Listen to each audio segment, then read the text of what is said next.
آج کی منزل میں انشاءاللہ العزیز ہم سورۃ العنکبوت کا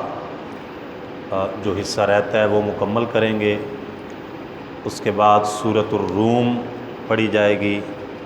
اس کے بعد سورہ لقمان پڑھی جائے گی، اور اس کے بعد سورہ سجدہ پڑھی جائے گی، اس کے بعد سورہ احزاب پڑھی جائے گی، اور انشاءاللہ العزیز اس کے بعد سورہ سبا بھی پڑھی جائے گی انشاءاللہ مکمل، نصف تک، بلکہ مکمل نہیں، اس کے ہم 3 رکوع پڑھیں گے انشاءاللہ۔ تو ظاہر ہے قرآن مجید کا ایک ایک حرف حکمت سے بھرا ہوا ہے، اور ہمیں بیسیکلی یہ جو تھوڑا سا اس وقت یہ میں خلاصہ بیان کرتا ہوں، اس کا مقصد بھی شوق پیدا کرنا بھی ہوتا ہے کہ ہمیں قرآن مجید سے شغف پیدا ہو، اور ہم اس کی تفصیلات جو ہے وہ پھر جیسے شارٹ کلپ چلتے ہیں پھر وہ بندے کو دیکھ کے اشتیاق ہوتا ہے، پھر وہ پوری ویڈیو دیکھنے کی طرف جاتا ہے۔ تو قرآن مجید کے یہ شارٹ چیزیں وہ سن کے اشتیاق پیدا ہو کہ ہم اس کی تفصیلات دیکھیں۔ سورہ لقمان آج جو ہم نے پڑھنی ہے، یہ میں آپ سے ریکویسٹ کروں گا کہ آپ سورہ لقمان جو ہے اپنی اولاد کی تربیت کے حوالے سے اس کو آپ لازمی پڑھیے گا ترجمہ کے ساتھ، اور اس میں والدین کے حقوق بھی بتائے گئے ہیں اولاد کو، کہ اولاد پہ والدین کے کیا حقوق ہیں، اور اولاد کی تربیت کیسے کرنی ہے۔ حضرت لقمان علیہ السلام کے اسوہ کی روشنی میں والدین کو بھی بتایا گیا ہے کہ آپ کو اپنے بچوں کو بنیادی دینیات کی باتیں کیا کیا بتانی ہیں اور کیسے بتانی ہیں۔ تو اس لیے اس کا مطالعہ از حد ضروری ہے۔ ہم جس کو تھوڑا سا تفصیلاً ڈسکس کریں گے وہ سورۃ الاحزاب ہے۔ بڑے اہم مضامین اپنے اندر سموئے ہوئے سورۃ الاحزاب، زمانِ نزول کے اعتبار سے یہ مدنی صورت ہے، اور 73 آیات اور 9 رکوع پر مشتمل ہے یہ سورہ مبارکہ۔ آغاز ہوتا ہے نبی کریم صلی اللہ علیہ وآلہ وسلم کو خطاب سے کہ اے نبی صلی اللہ علیہ وآلہ وسلم، اللہ سے ڈریے۔ مقصد امت کو تعلیم دینا ہے۔ نبی تو یقیناً ہر لمحہ اللہ تعالیٰ سے ڈرتے رہتے ہیں اور اللہ تعالیٰ کی کامل اتباع میں رہتے ہیں، اور فرمایا کہ ان کافرین اور منافقین کا کہا نہ ماننا۔ اللہ تعالیٰ علم والا، حکمت والا ہے، اللہ تعالیٰ کی طرف سے جو کچھ وحی کیا جاتا ہے اسی کو آپ نے فالو کرنا ہے۔ زمانہ جاہلیت میں یہ بھی کنسیپٹ پایا جاتا تھا کہ انسان کے سینے میں 2 دل ہوتے ہیں۔ فرمایا کسی انسان کے دل میں اللہ نے، کسی انسان کے سینے میں اللہ تعالیٰ نے 2 دل نہیں بنائے، دل ایک ہی ہے، اور وہ دل کس کے لیے ہے؟ دل بمحبوب حجازی وسطہ ایم زی جہت با یک دگر پہ وسطہ ایم۔ وہ دل بنایا ہی اللہ اور اس کے رسول علیہ السلام کی محبت کے لیے گیا ہے، بس اس دل کا اور کوئی مقصد نہیں ہے۔ اگر یہ کہا جائے کہ بندے کے سینے میں 2 دل ہوتے ہیں تو بندہ کہے چلو ایک سینے میں دنیا کی محبت رکھ لیتے ہیں، ایک میں اللہ اور اس کے رسول کی محبت رکھ لیتے ہیں، پر میں ایسا نہیں ہے۔ اور ایک اور بہت برا رواج تھا زمانہ جاہلیت میں عرب معاشرہ کے اندر، خواتین کے ان کی حق تلفی کرنے کے حوالے سے میاں بیوی کی لڑائی ہو جاتی تو جھٹ سے خاوند اپنی بیوی کو کہہ دیتا تو میرے لیے میری ماں ہے، بس اب اس کے بعد نہ اسے چھوڑتا اور نہ ہی خود اس کے ساتھ اچھے طریقے سے زندگی بسر کرتا۔ وہ خاتون بیچاری ساری زندگی اسی طرح ہی وہ گل سڑ کے دنیا سے چلی جاتی۔ اللہ تعالیٰ نے اس سے منع فرمایا ایسے نہیں ہوتا۔ کسی کو منہ سے ماں کہہ دینے سے وہ ماں نہیں بن جاتی، ماں جو ہے وہی ہے، جو بیوی ہے وہ بیوی ہے۔ آپ منہ سے اسے بیوی کو ماں کہہ دیں تو وہ آپ کی ماں بن نہیں جاتی، لہذا ایسا کہہ دینے سے کچھ بھی نہیں ہوتا۔ لیکن اخلاقی طور پہ یہ قبیح حرکت ہے، بری بات ہے، اس طرح کی تشبیہات دینا، اس طرح کی باتیں کرنا۔ مرد کو زیب نہیں دیتی، اللہ نے اس کو مضبوط پیدا کیا ہے، خاتون کمزور ہے، تو اس کو اس طرح کے طعن و تشنیع کر کے اس کی دل آزاری مناسب نہیں، اس لیے اس پر ایک حد شرع بھی مقرر کر دی کہ جو خاوند اس طرح کی بات کرے یا ایسے طعنہ دے، زہار کہتے ہیں فقہ کی اصطلاح میں اسے، تو اس پر کفارہ لازم آئے گا، اس کو اتنا کفارہ ادا کرنا پڑے گا۔ ایک اور بڑی قبیح رسم تھی، اس کو بھی ختم کیا۔ وہ کیا تھی؟ وہ یہ تھا کہ اگر کسی کی اولاد نہیں ہے یا اولاد ہے بھی تو وہ کوئی بچہ لے پالک اسے اپنی گود میں پال لیتا ہے، اپنا متبنہ بنا لیتا ہے، منہ بولا بیٹا بنا لیتا ہے۔ اب کیا ہوتا کہ وہ اس متبنہ کو، منہ بولے بیٹے کو وہی حقوق دیتے جو سگی اولاد کو دیے جاتے ہیں، ایون کہ وہ وراثت میں حقدار بن جاتا، ایون کہ اس متبنہ بیٹے کی جو بیوی ہوتی، اگر وہ اس کو طلاق دے دیتا تو وہ اس کا جس نے اس کو پالا ہوتا وہ اسے نکاح نہ کرتا کہ یہ تو میری بہو کی طرح ہے، میری بیٹی کی طرح ہے، اس سے نکاح بھی نہ کرتا۔ پھر وہ گھر میں اس کا کھلے عام خواتین کے اندر آنا جانا ہوتا جیسا کہ سگے بیٹوں کا آنا جانا ہوتا ہے، حالانکہ وہ نامحرم ہے لیکن اس کو محرم کنسیڈر کیا جاتا، جس سے بہت ساری اخلاقی برائیاں، معاشی برائیاں، حق تلفی، یہ سارے معاملات پیش آتے۔ اللہ رب العزت نے اس سے منع فرما دیا اور فرمایا ادعوہم لآبائہم هو اقسط عند اللہ، لے پالک بیٹوں کو ان کے اصل باپ کے نام سے پکارو، اللہ کے نزدیک یہی زیادہ انصاف والی بات ہے۔ کسی کو کہہ دینے سے یہ میرا بیٹا ہے، وہ سگا بیٹا نہیں بن جاتا۔ لے پالک متبنہ بیٹا جو ہے وہ جائیداد میں وارث نہیں بنے گا۔ اس کی جو بیوی ہے، اگر آپ کا لے پالک بیٹا اپنی بیوی کو طلاق دے دیتا ہے تو باپ اس کی متعلقہ عورت سے نکاح کر سکتا ہے۔ اور یہ چونکہ عرب معاشرے میں بڑی عجیب بات تھی، ایک ان کے بڑے معروف رواج کے خلاف یہ بات جا رہی تھی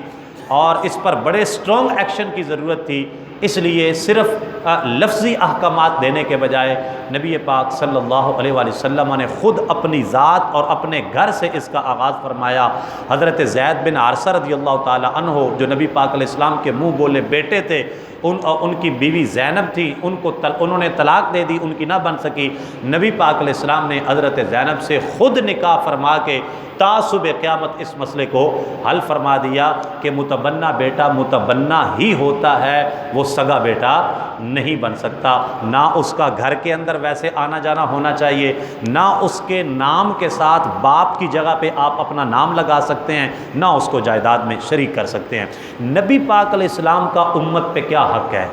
اس کو بڑے واضح انداز میں بیان کیا گیا۔ النبی اولیٰ بالمؤمنین من انفسہم، نبی پاک علیہ السلام مومنوں پر ان کی جانوں سے بھی زیادہ حق رکھتے ہیں، ان کی جانوں سے بھی زیادہ حق رکھتے ہیں نبی پاک علیہ السلام۔ لہذا بندہ مومن کے لیے یہی درس ہے کہ حضور علیہ السلام کے نام، عزت، جان، ناموس، رسالت کے لیے اپنا تن من دن سب کچھ قربان کرنے سے بھی دریغ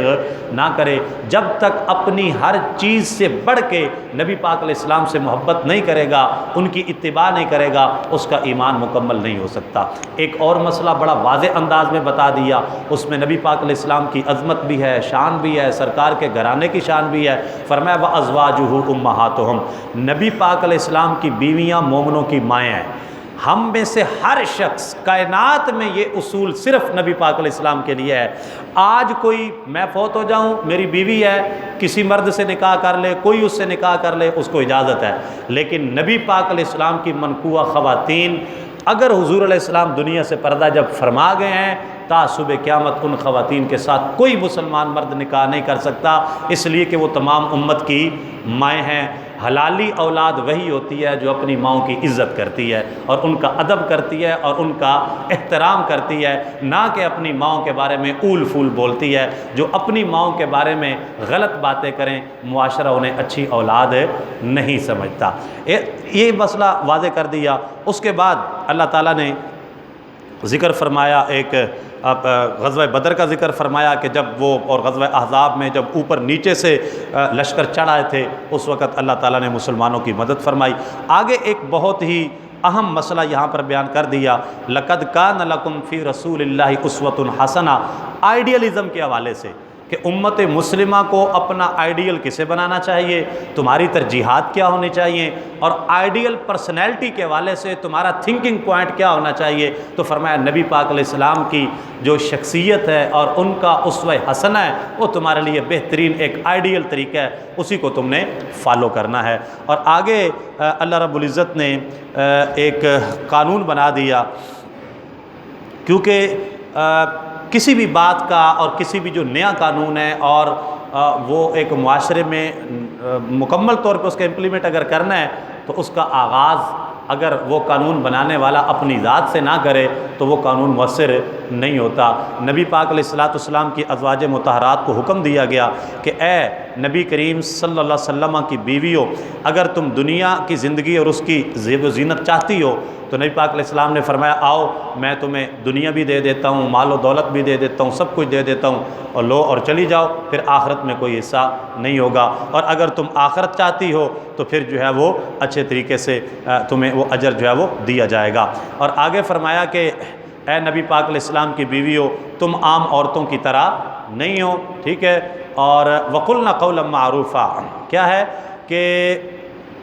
مخاطب تو نبی پاک علیہ السلام کی ازواج مطہرات کو کیا گیا، لیکن تمام مسلمان بیٹیوں کے لیے اس کو قانون بنا دیا۔ وہ کیا ہے؟ فرمایا فلا تخضعن بالقول،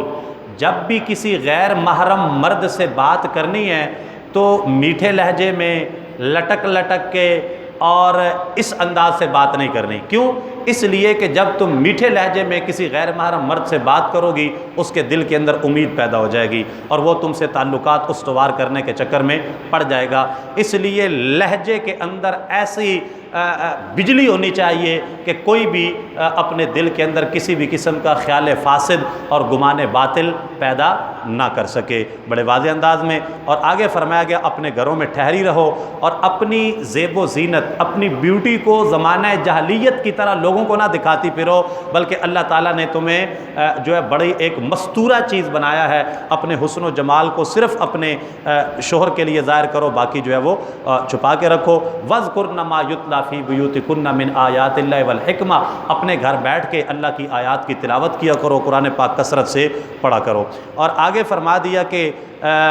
کسی مومن کو یہ روا نہیں ہے کہ جب اللہ اور اس کا رسول کسی بات کا فیصلہ فرما دیں تو پھر وہ اس سے منہ پھیرے نہیں، اس کو اللہ اور اس کے رسول کی کامل اتباع جو ہے وہ کرنی چاہیے۔ آگے فرما دیا بڑا ہی واضح جو ہے مسئلہ ختم نبوت حل کر دیا کہ ما کان محمد ابا احد من رجالکم ولکن رسول اللہ وخاتم النبیین، سورۃ الاحزاب کی آیت نمبر 40 میں واضح فرما دیا کہ نبی پاک علیہ السلام آخری نبی ہیں، آپ کے بعد کوئی نبی نہیں آئے گا۔ مسلمانوں کو اپنے دلوں کو سکون دینے کے لیے فرمایا اے ایمان والو اللہ کا ذکر کثرت سے کیا کرو، اللہ کو کثرت سے یاد کیا کرو، کثرت ذکر کی ترغیب دی گئی۔ اور آگے نبی پاک علیہ السلام کی شان بیان کی گئی، فرمایا اے محبوب ہم نے آپ کو شاہد، مبشر، نذیر اور اللہ کی طرف بلانے والا سراج منیر بنا کے بھیجا ہے۔ حضور علیہ السلام کی شانیں اللہ پاک نے خود بیان فرمائی۔ اور آگے جو ہے نبی پاک علیہ السلام کے ادب و احترام کے حوالے سے امت کو ایک قانون دیا گیا، فرمایا کہ اے ایمان والو جب نبی پاک علیہ السلام کے گھر جاؤ، تمہاری دعوت کی جائے تو دعوت کھانے کے بعد وہاں پہ بیٹھ نہیں جانا، باتیں نہیں کرنی، دعوت کھانی ہے اور اپنے اپنے گھروں کو چلے جائیں۔ تم جتنی دیر وہاں پر بیٹھو گے تمہارا زیادہ دیر وہاں پہ بیٹھنا نبی پاک علیہ السلام کے لیے تکلیف کا باعث بنے گا، لیکن وہ حیا کی وجہ سے تمہیں نہیں کہیں گے، لیکن اللہ تعالیٰ تمہیں ضرور کہے گا کہ تم نے میرے نبی پاک علیہ السلام کو تکلیف نہیں پہنچانی۔ امت کو بتا دیا گیا یہ جو درگاہ ہے یہ بڑی نازک درگاہ ہے، یہ بڑی حساس درگاہ ہے، یہاں پہ بولنا ہے تو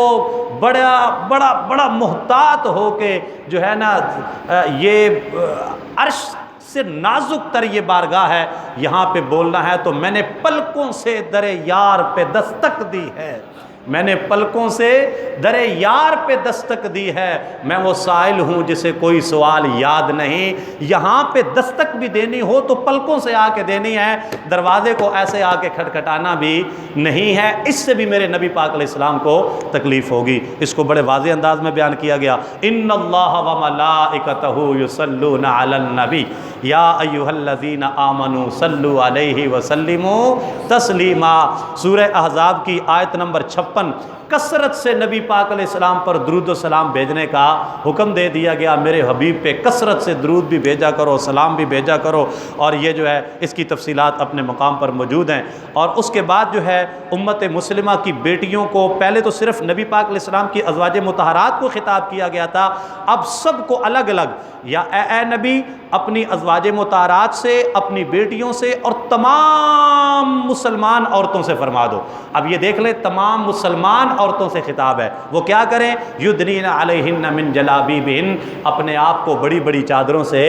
ڈھانپ لیا کریں۔ ایک دن میں نے سنا ایک چینل پہ ہماری بیٹی، مسلمان بیٹی بیٹھ کے کہہ رہی ہے اب مجھے مسلمان ہونے کے لیے سر پہ دوپٹہ لینا پڑے گا، اب مجھے مسلمان ثابت کرنے کے لیے برقع پہننا پڑے گا، پھر پتہ چلے گا کہ میں مسلمان ہوں، کیا یہ اسلام ہے؟ تو بھائی مسلمان ہونے کے لیے سر پہ دوپٹہ لینے کی بات نہیں ہے، مسلمانوں کی بیٹیاں لیتی ہی سر پہ دوپٹے ہیں۔ ہاں جی، یہ واضح سی بات ہے کہ مسلمانوں کی بیٹیاں سر پہ دوپٹے ہی لیتی ہیں، وہ اور ان کے لیے کوئی حکم نہیں ہے۔ یہ سورہ احزاب کی آیت نمبر 59 ہے، 59 کے اندر یہ فرمایا گیا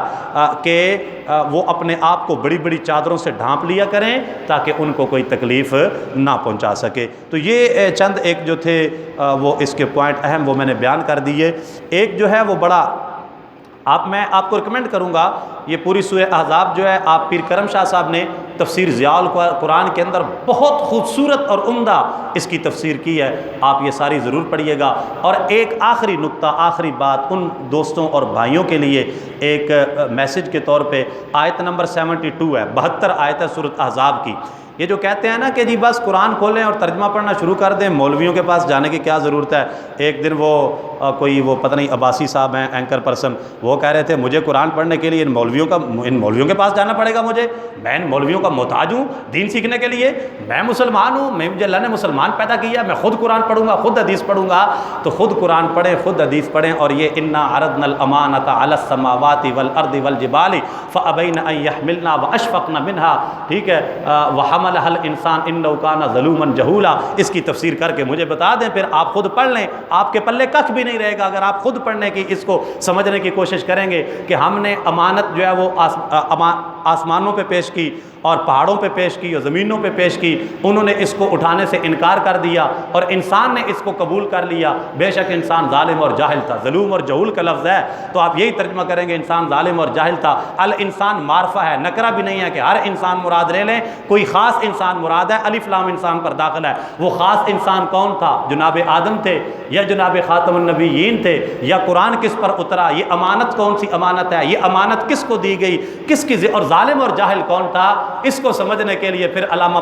پانی پتی کی بارگاہ میں جانا پڑے گا اور پھر مجدد الفسانی کی بارگاہ میں جانا پڑے گا، پھر وہ آپ کو بتائیں گے کہ امانت سے مراد کیا ہے اور ظلم اور جہول کا مطلب کیا ہے۔ اے میں جنہیں لایا گلی میں اوندے نالی چلی، پا نہ پڑی تے وقت نو پھڑی تے منہ نہ متھا تے جن پاڑو لتھا، منہ دھونے کا پتہ نہیں ہے، سو وہ پینٹ پہن کے چینل پہ بیٹھ گیا اور کہہ دیا ہمیں ان مولویوں کی ضرورت نہیں ہے۔ مولوی اگر مولوی سلیم کسی نے دیکھا ہے تو پھر تو آپ کہہ سکتے ہیں مولویوں کی ضرورت نہیں ہے، لیکن اگر مولوی قاضی ثناء اللہ پانی پتی جیسا ہو، مجدد الفسانی جیسا ہو، محبوب سبحانی جیسا ہو، تو پھر آپ نے کبھی مولوی دیکھے ہی نہیں ہے اور کبھی ان کو پڑھا ہی نہیں ہے۔ آپ پڑھیں تو آپ کے 14 طبق روشن ہو جائیں گے۔ اللہ تعالیٰ مجھے آپ کو عمل کی توفیق عطا فرمائے۔ سبحان ذی الملک والملکوت۔